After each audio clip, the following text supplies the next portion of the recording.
Hey guys, today I will show you a great new opening that will surprise almost any opponent that you're playing. Doesn't matter if you're an amateur or a professional chess player.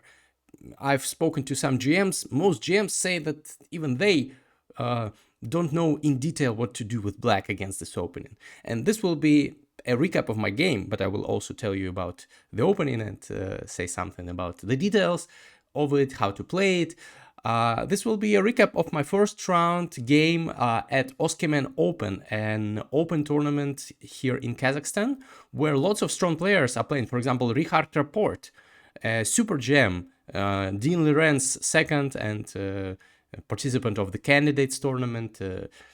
I admire personally Richard's style. He's also playing in this one. I'm playing in the challengers section, which is for players under 2400, and Rapport is playing in the masters section, obviously. So let's dive into the game.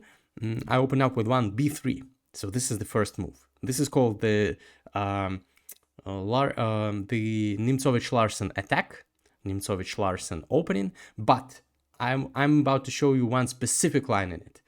The double fianchetto. So what is fianchetto? For those of you who don't know, fianchetto is when you put your bishop on the long diagonal. For the dark squared bishop, this is the diagonal. For the light squared bishop, this is the diagonal. So when you do the double fianchetto, you put both bishops on the long diagonals. It's the perfect diagonal for the bishop. Any bishop is dreaming of dominating the long diagonal. What can go wrong? First of all, the diagonal can get blocked by your pawns or your opponent's pawns, which is not good. And if it happens, you should stop this. You should break the blockade to free the bishop, to breathe life into the bishop. Second of all, what can go wrong? If you put your bishops, fianchetto your bishops, go g3, so b3 and then g3 is the move that I also played, you refrain from taking the center. So basically, what any book for beginners says is that you should take the center with like e4, d4, c4 should be the first moves. That's the basics of chess. But in the beginning of the at the beginning of the 20th century, there emerged the so-called hyper-modern school of chess that said that you can control actually the center with your pieces. For example, now the bishop controls, for example, knight f6 is what happened in the game. Now this bishop controls e5, for example, and black cannot go e5. Now I go g3, and after bishop g7, I go bishop g2, and this bishop also controls the center. So I remotely control the center, like, remote work. These bishops do remote work. They are chilling somewhere in Bali or Thailand, and the work is done.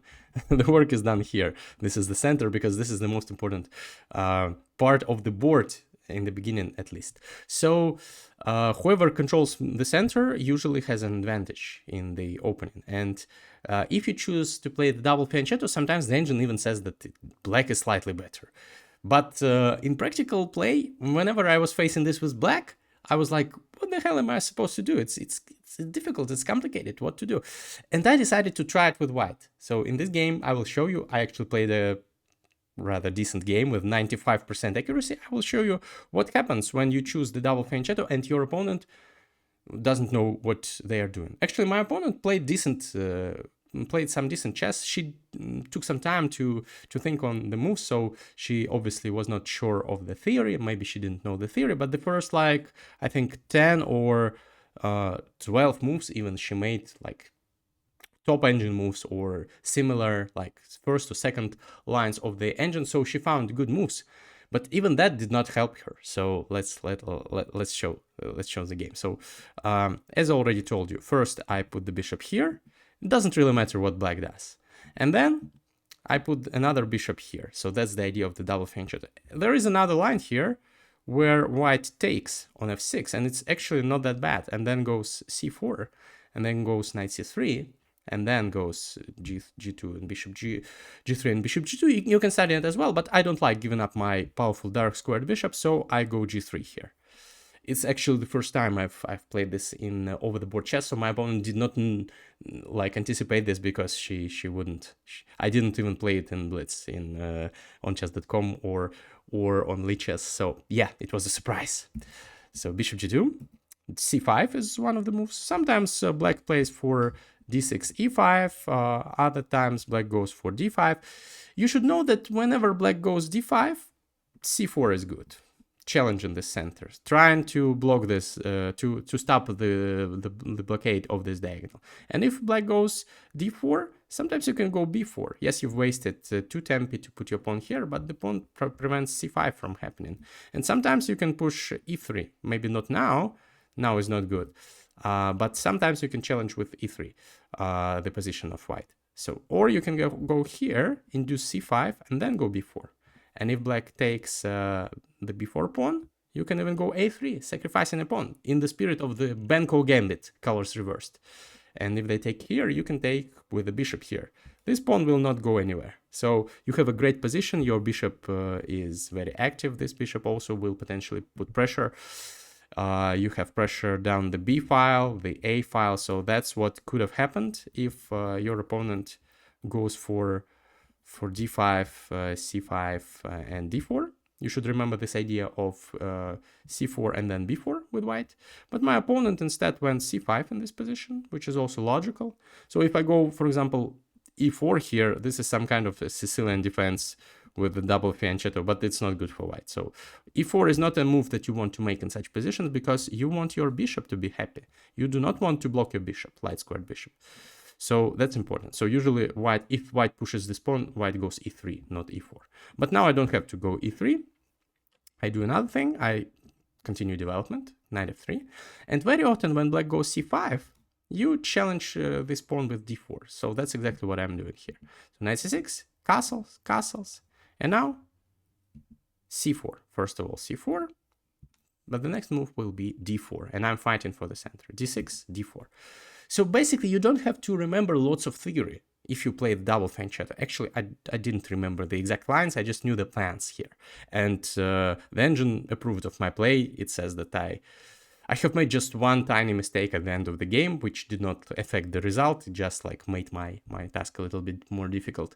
So the opening I played well, but I didn't know the exact moved orders. I just realized I understood the plans. That's what you should do if you play the double fianchetto, and that's very good. I don't like memorizing lots of lines of opening theory. So you should get the feel of it. You should try to play it like online a little bit, and then you will get the feel of it, and you can start demolishing your opponents at most levels easily. Even Magnus sometimes plays b3, so it's a very good, very decent opening. The name of it, the b3, which is the Nimzovich-Larsen attack. Larsen was one of the strongest players in the world during the times of Fischer. He was number 2 in the West after Fischer, so very, very strong player. And Nimzovich also, like, he was one of the best at the beginning of the 20th century when developing this opening. So it's a decent opening. You should try it.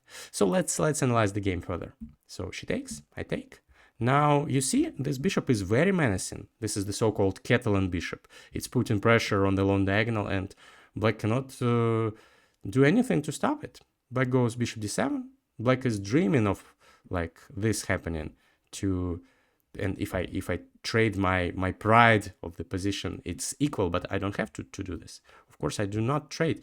I was considering various plans. I was even considering rotating the knight like this, and then putting another knight here and jumping on d5. It's actually a decent plan. One of the engine recommendations, knight c2, but I decided it's like a little bit weird going knight c2, so I decided, okay, I will not drop back with a knight, I'll just continue development. I went e3, so if she takes, I can take here, improving my position.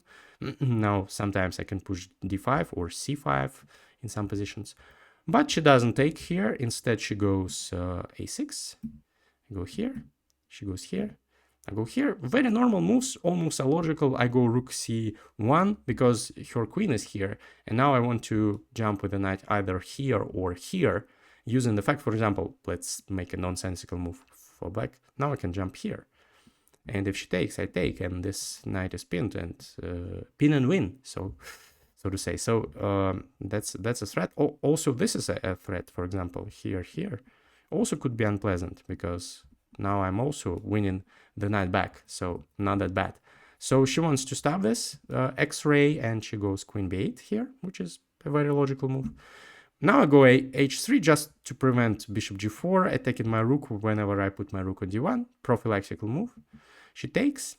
And here I was hesitating between taking with the pawn or the queen. I decided to take with the queen.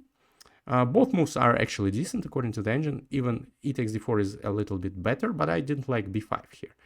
Breaking on the queen side because black gets some counterplay. I don't want to give black counterplay in this position because I'm clearly better to my mind, and here suddenly black tries to create some counterplay. If I take, for example, black takes back, then b4, opening up some files. Still white is a little bit better, but I did not want this. Instead I went here, and you will notice that both my bishops are happy now. This is an important theme in the double fianchetto. If both of your bishops are happy and free to roam on the big large diagonal, as Donald Trump would say, big beautiful diagonal.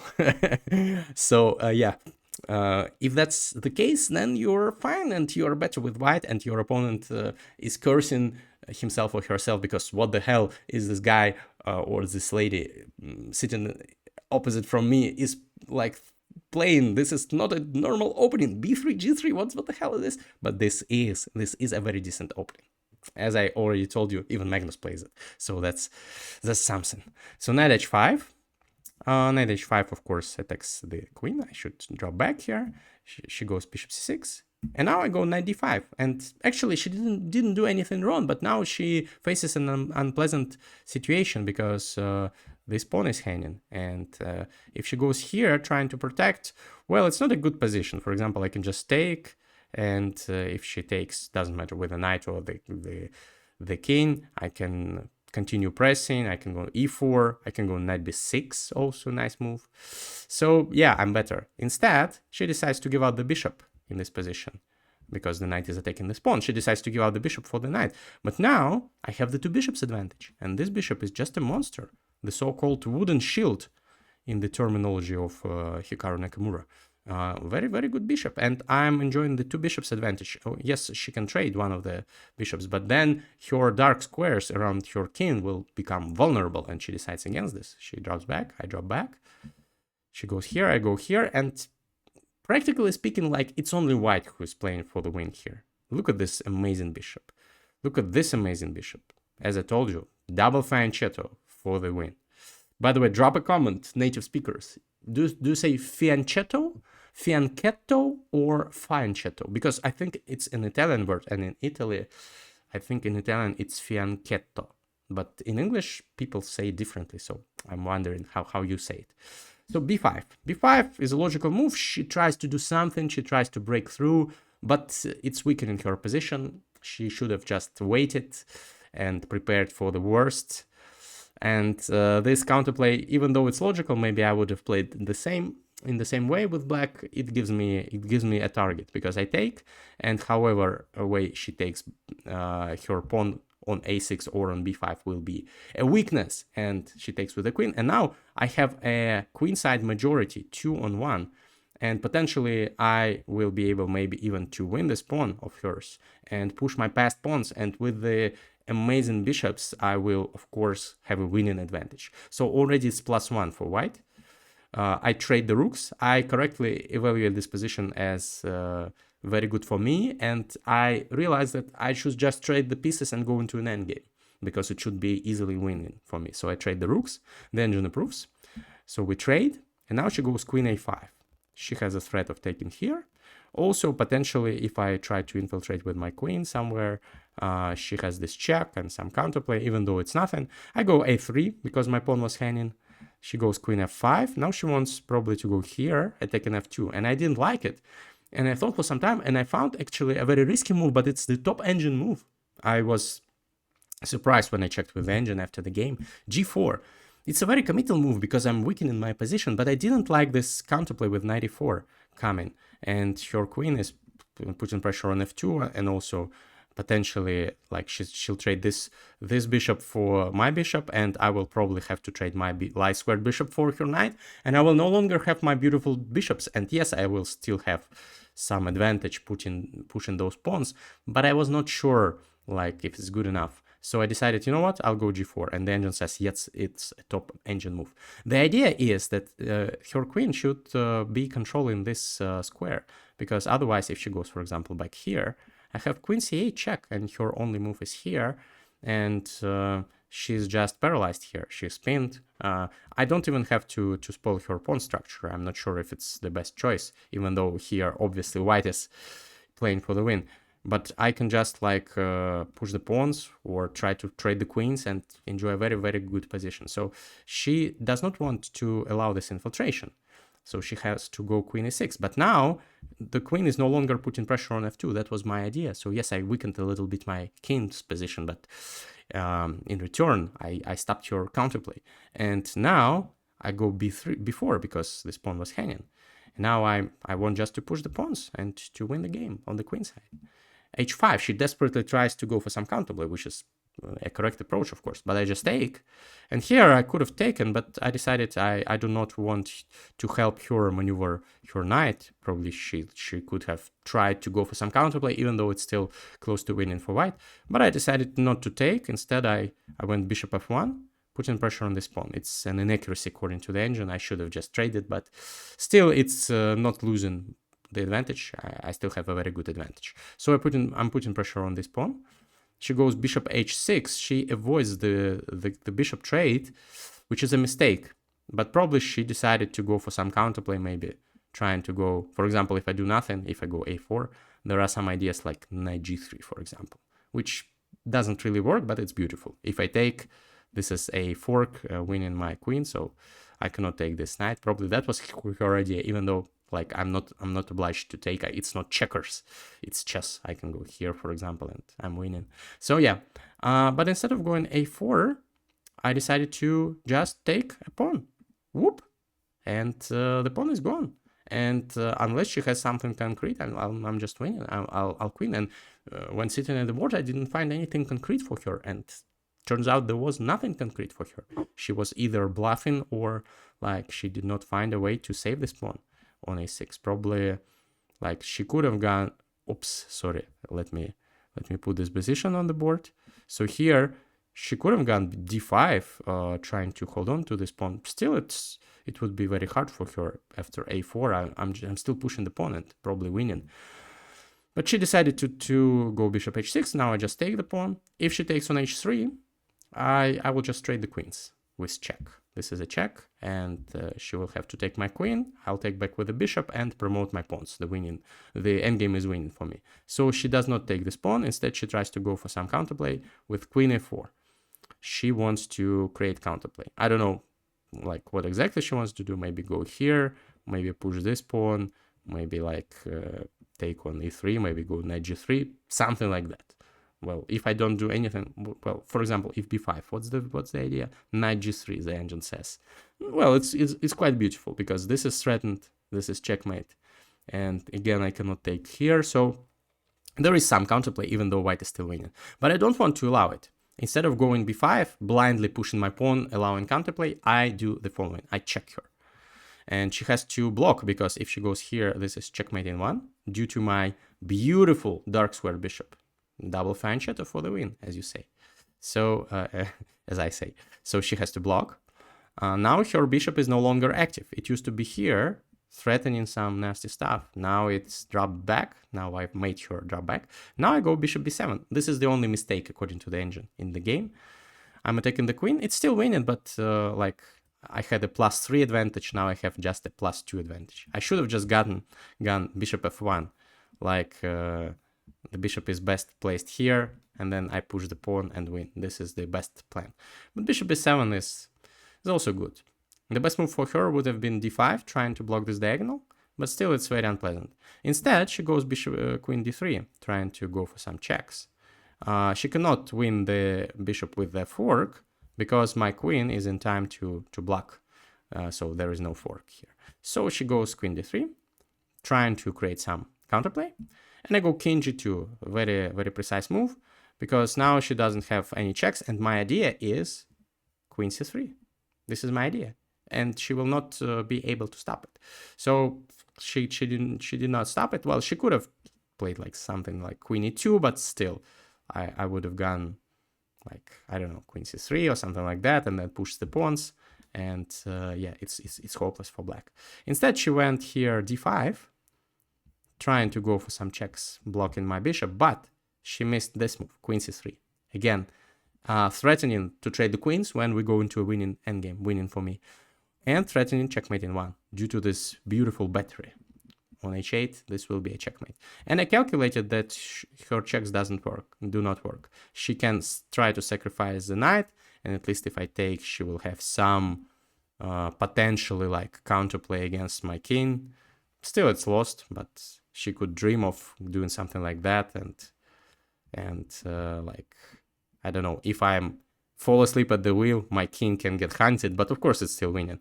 But I'm not in the mood to allow this complications. When she checks me like this, sacrificing the knight, I don't take the knight. I just go king h2, which is the top engine move. And it's funny that both her queen and knight are hanging, but what's more important is the fact that mate in one is hanging and she cannot stop it. She has only one move, d4, to block it, but then I just take the queen, take the pawn. Now I'm up 2 pawns with the 2 bishops advantage. She jumps with the knight here. I take my bishop, but I just go here. And it's a good rule of thumb to remember that whenever there are 2 squares between a bishop and a knight is not free to roam. It is controlled by the bishop, because the bishop controls many squares where the knight can go to. And this pawn also controls this square, and this king controls a couple of other squares, so the knight is basically trapped, and she cannot do anything about it. She goes e6. Of course, even without this knight trap, the position is just easily winning for white. I can just push 2 pawns, 2 connected passed pawns, and win, but I win in an easier manner. I just take the knight. I go bishop d3, and the knight is trapped. She has 1 check, bishop d6 check, but I just block. And next move, I'll take her knight. She can, of course, sacrifice the knight for a couple of pawns, but this is a completely winning endgame for me because I have those 2 passed pawns, and she resigns the game after f4. So I get this win in round 1, very important win. I've made acquaintance with Grandmaster Richard's report, super Grandmaster. I hope I can record some content with him. Drop a comment if you would like me to do that. And please drop a comment if you like the double fianchetto. And what's the correct pronunciation? Please tell me. Guys, thanks for watching, and see you in the next one. Bye-bye.